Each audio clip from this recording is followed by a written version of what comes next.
Why should you build a disabilities ministry? We know that God does not show favoritism.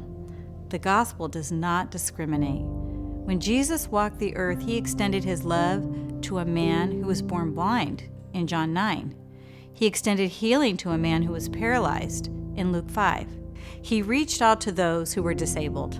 As we imitate Christ and reach out to people with disabilities and their families, we need to realize that caregiving families are less apt to attend church due to physical exhaustion or fear of disturbing those around them or feeling unwelcomed.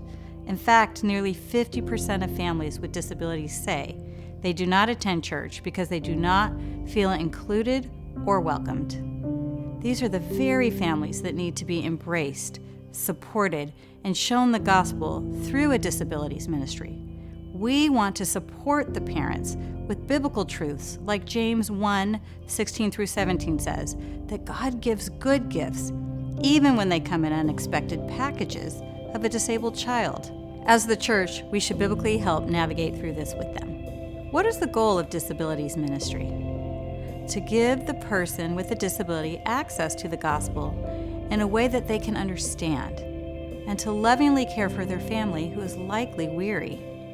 What are the steps of building a disabilities ministry? Gather an interested team of servants who have a heart for children with disabilities. No prior experience is needed. You can do this through your church bulletin or announcements or even your church webpage. Step 2, hosting a training or inquiry meeting. This is where Guidelight comes in. They have a large selection of pre-recorded video training modules where a speaker explains relevant topics that are only 3 to 8 minutes long that you can show at your meeting. For example, you could show one video that explains the purpose of having a disabilities ministry and another that focuses on a unique disability like autism. This does two things. It shows the people how to access and use Guidelight resources. From there, the people can access the learning videos on their own that are relevant to their assigned child. I should also invite the Sunday school teachers and the nursery workers to these meetings so they can be cross-trained. It's important that our children with disabilities are understood by everyone who is serving them on the team. Step 3, set up a schedule that pairs a shadow or a buddy with a child. Ideally, it's nice to have 2 shadows that alternate Sundays for each child. Why 2 shadows? Because consistency is important in any teaching situation, but especially important with kids with disabilities.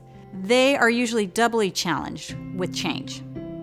Also, because every shadow is spiritually pouring out, they need to be spiritually poured into, so rotation accomplishes these goals.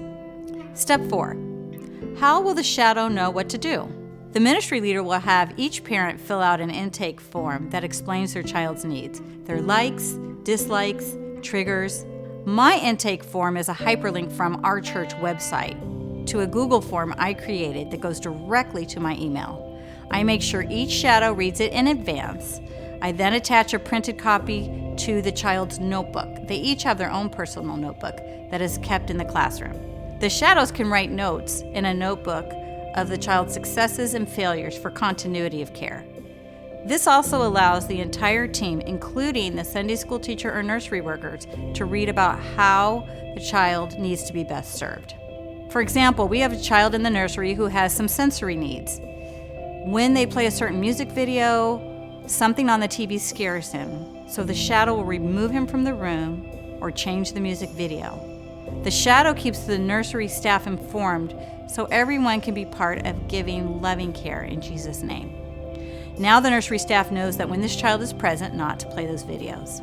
Another idea is some larger ministries keep either a box or a backpack of favorite items at the church labeled with their student's name on it, so the shadow can utilize the contents with each child or just use the items the parent sends in the child's backpack.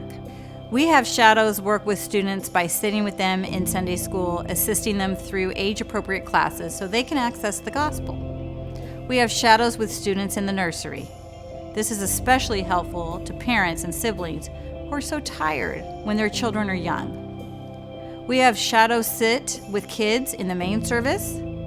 The shadow may need to supply noise-canceling headphones during worship or take the child out if they get restless and play with them in the lobby.